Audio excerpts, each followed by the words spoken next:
તો આ તરફ જેતપુરના ગોડાઉનમાંથી મગફળીની ચોરી પર હવે રાજકારણ ગરમાયું। કૃષિમંત્રી રાઘવજી પટેલે કાર્યવાહીની જવાબદારી નાફેડ પર ઢોળી છે। કિસાન કોંગ્રેસના ચેરમેન પાલ આંબલિયાએ મગફળી ચોરીને કૌભાંડ ગણાવ્યું છે।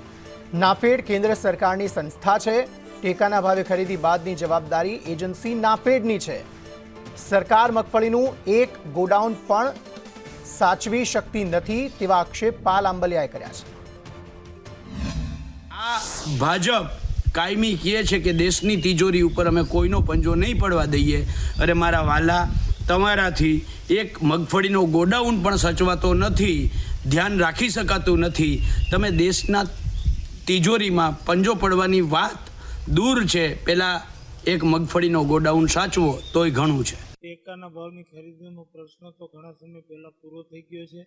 રાજ્ય સરકારની આમાં કોઈ જવાબદારી નથી। સરકારે તો ટેકાની ખરીદી વ્યવસ્થિત થાય એના માટેના આયોજનમાં સક્રિય ભાગીદારી લીધી હતી। હવે આ પ્રશ્ન ખરીદ કરનાર સંસ્થા અને નાફેડ કેન્દ્ર સરકારના વિશે